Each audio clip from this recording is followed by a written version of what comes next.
Hello friends, जय श्री कृष्णा, राधे राधे।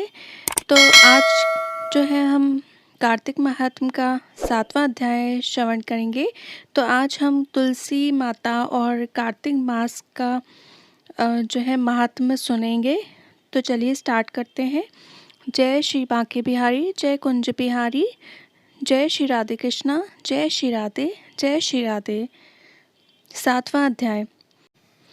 इतनी कथा सुनकर सूत जी से शौनक ऋषि कहने लगे कि हे सूत जी, कहने की है सूत जी, आप कृपा करके कार्तिक तथा तुलसी का महात्म कहिए। तब सूत जी कहने लगे कि हे ऋषियों, जो तुमने मुझसे पूछा है यही प्रश्न एक समय नारद जी से राजा पृथु ने किया था, और जो कुछ उत्तर नारद जी ने दिया वही मैं तुमसे कहता हूँ। एक समय राजा पृथु नारद जी से कहने लगे कि नारद जी, भगवान को तुलसी क्यों इतनी अधिक प्रिय है, आप इसका महात्म कहिए। तब नारद जी कहने लगे, एक समय राजा इंद्र बहुत से देवताओं और अप्सराओं सहित महादेव जी के दर्शन को गए। सो जब कैलाश में पहुंचे तब एक बड़े भारी आकार वाले भयंकर नेत्रों वाले पुरुष को देखकर इंद्र जी ने पूछा कि तू कौन है और शिव कहाँ है। जब कई बार पूछने पर भी उसने कोई उत्तर नहीं दिया तो इंद्र ने क्रोध में आकर अपना वज्र उसके कंठ पर मारा, जिसके कारण उसका कंठ नीला हो गया, परंतु इंद्र व्रज भी भस्म हो गया। फिर उसकी आंख से ऐसी प्रचंड अग्नि निकली मानो इंद्र सहित सारे संसार को भस्म कर देगी। ऐसी स्थिति देखकर बृहस्पति जी हाथ जोड़कर और इंद्र को दंडाकार झुकाकर शिव की स्तुति करने लगे कि हे देवादिदेव, त्रिपुरासुर तथा अक्कासुर का नाश करने वाले, यज्ञ का फल देने वाले त्रिपुरारी, आपको नमस्कार है। ब्राह्मणों की रक्षा करने वाले, आपको नमस्कार है। नारद जी के कहने लगे कि हे राजा पृथु, इस प्रकार स्तुति सुनने पर श्री महादेव जी ने त्रिलोकी को दग्ध कर देने वाली अग्नि को शांत कर दिया और कहने लगे कि हे देवताओं, वर मांगो, मैं आपकी स्तुति सुनकर अधिक प्रसन्न हुआ हूँ। हमने इंद्र को जीवन दान दिया और हे बृहस्पति जी, आज से तुम्हारा नाम जीव होगा।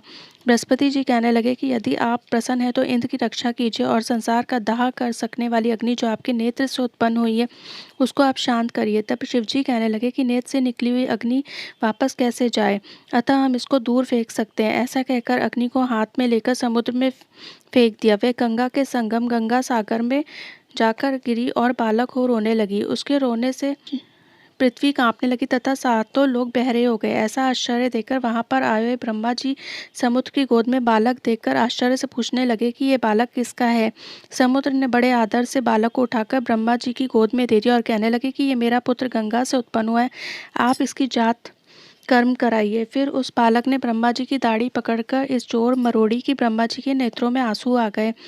किसी प्रकार दाढ़ी छूटी तो ब्रह्मा जी ने कहा, इसने हमारी आंखों से जल निकाला है, अतः इसका नाम जालंधर होगा, परंतु ये शिव के अतिरिक्त और किसी के हाथ से नहीं मरेगा, क्योंकि ये शिव का ही अंश है। अब जब ये जल्दी से युवा हो जाएगा तब ब्रह्मा जी शुक्राचार्य को बुलाकर और उसका अभिषेक कराकर अंतर्ध्यान हो गए। तब समुद्र ने कालनेमी की कन्या वृंदा के साथ उसका विवाह कर दिया, जो कि पतिव्रताओं में सबसे प्रथम और अति सुंदर थी। परम सुंदरी वृंदा के साथ विवाह कर जालंधर अति प्रसन्नता से दिन बिताने लगा। जब जालंधर घर में आता तो वृंदा अपने हाथ से पंखा झलती हुए अपने पति को नारायण समझकर उसकी सेवा किया करती थी। इतना कहकर नारद जी बोले, हे राजा पृथु, देवताओं से डरकर जो सब दैत्य पाताल में भाग गए वे जालंधर का अभय पाकर फिर पृथ्वी पर आकर घूमने लगे। उसी समय जालंधर ने कटे से राहु को देखा तो उसने शुक्राचार्य से इसका कारण पूछा। तब शुक्राचार्य ने समुद्र मंथन तथा देवताओं द्वारा रत्नों के हरण की कथा सुनाई। इस प्रकार अपने पिता का मंथन और दैत्यों का नादार सुनकर जालंधर ने क्रोध में आकर घसमर नाम वाले दूत को बुलाकर सुधर्मा के पास भेजा। वह सभा में जाकर अभिमान पूर्वक इंद्र को नमस्कार न करके कहने लगा कि दैत्यपति जालंधर ने जो कुछ कहा है वह सब तुम सुनो। हमारे पिता का मंथन करके जो तुमने रत्न लिए हैं उन पर तुम्हारा कोई अधिकार नहीं है, अतः वह रत्न हमको वापस कर दो। घसमर के ऐसे वचन सुनकर इंद्र भय और विस्मय से कहने लगा कि समुद्र सदैव हमारे शत्रु दानवों की रक्षा करता है, अतः हमने उसको भयंकर रत्न उनसे ले लिए, इसलिए उन पर दैत्यों का कोई अधिकार नहीं है। दूत ने ये सब समाचार जाकर जालंधर से जाकर कहा तो वह अत्यंत क्रोधित हुआ और देवताओं को जीतने का उपाय सोचने लगा। उसने सब दिशाओं और तथा पातालों में अपने दूत भेजकर सब दैत्यों को बुलाया और शुम्भ तथा निशुम्भ को अपना सेनापति बनाकर स्वर्ग के नंदन वन में जाकर इंद्र की अमरावती पुरी को घेर लिया। तब देवता भी युद्ध के लिए बाहर निकल आए और अनेक प्रकार के शास्त्रास्त्रों से देवताओं तथा दैत्यों का युद्ध होने लगा। वे सब एक दूसरे को मार मार कर गिराने लगे। सब तरफ रुधिर बहने लगा। मरकर गिरे हुए घोड़ों और हाथियों से पृथ्वी भर गई। इधर युद्ध में मारे गए दैत्यों को शुक्राचार्य अपनी संजीवनी विद्या से जिवाने लगे। इधर बृहस्पति जी द्रोणाचल की दिव्य औषधियों द्वारा देवताओं को जीवित करने लगे।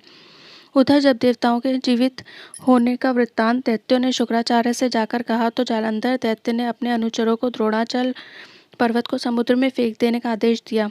तब दैत्यों ने द्रोणाचल पर्वत को उठाकर समुद्र में फेंक दिया और फिर आकर संग्राम करने लगे। जब देवताओं को जीवित करने के लिए औषधि लेने बृहस्पति जी जो द्रोणाचल गए तो दिव्य पर्वत को ना देखकर और देवताओं का दैत्यों के द्वारा निरंतर संहार होते देखकर वे घबरा कर कहने लगे कि हे देवताओं, शीघ्र ही यहाँ से भागो। ये दैत्य शंकर के अंश से उत्पन्न हुए हैं, अतः वे तुमसे नहीं मरेंगे। गुरुजी की ये बात सुनकर देवता भय के मारे दशों दिशाओं में भागने लगे और जालंधर दैत्य ने जीत के नगारे बजाते हुए देवों की अमरावती नगरी में प्रवेश किया। सब देवता भय के मारे सुमेरु पर्वत की कंदराओं में जाकर छिप गए। सब देवों के भाग जाने पर जालंधर इंद्र की पुरी अमरावती शुम्भ निशुम्भ के अधिकार में सौंपकर स्वयं देवताओं का पीछा करने के लिए सुमेरु पर्वत की ओर गया। इंद्रादिक सब देवता जालंधर को फिर आता हुआ देखकर भगवान विष्णु की स्तुति करने लगे। बोले, हे मच्छ गज आदि अनेक रूप धारण करने वाले, भक्तों के दुखों का नाश करने वाली, सारी सृष्टि का पालन तथा संहार करने वाले, शंख चक्र गदा और पद्म को धारण करने वाले आपको नमस्कार है। भगवान विष्णु देवताओं की स्तुति सुन और उनको दुखी जानकर शीघ्रता से उठ गरुड़ पर सवार होकर जाने लगे। तो लक्ष्मी जी ने पूछा कि आप भगवान कहाँ जा रहे हैं? तब उन्होंने उत्तर दिया कि तुम्हारे भाई जालंधर से पीड़ित देवताओं की सहायता के निमित्त जा रहा हूँ। तब लक्ष्मी जी कहने लगी कि हे भगवान, मैं आपकी परम प्रिय हूँ, तब आप मेरे भाई को कैसे मारेंगे? तब भगवान ने कहा कि शंकर से उत्पन्न और ब्रह्मा के वचन से हम जालंधर को कभी नहीं मारेंगे। ऐसा कहकर शंख चक्र और खड़ग लेकर जालंधर के साथ युद्ध करने के लिए चल दिए। जिस समय भगवान युद्ध करने के लिए गए तो बहुत से दैत्य गरुड़ के पंखों के वेग से ही मारे गए। पवन से पीड़ित दैत्यों को देखकर जालंधर को अत्यंत क्रोध आया और वह भी विष्णु के सम्मुख युद्ध करने को आया। उस समय भगवान विष्णु और जालंधर का महाघोर युद्ध हुआ। आकाश मेघों की तरह बाढ़ों से ढक गया। तब भगवान ने जालंधर के ध्वजा, छत्र, घोड़े और धनुष सब अपने बाड़ों से काट डाले। जालंधर ने भी गरुड़ के मस्तक पर गदा मारी, जिससे गरुड़ को मूर्छित कर दिया। भगवान ने उसकी गदा को अपनी तलवार से काट दिया। फिर दोनों का मल्लयुद्ध हुआ। जालंधर ने भगवान की छाती में मुक्का मारा। उस समय भगवान और जालंधर के इस घोर युद्ध को देखकर सारा संसार भयभीत होकर कंपायमान हो गया।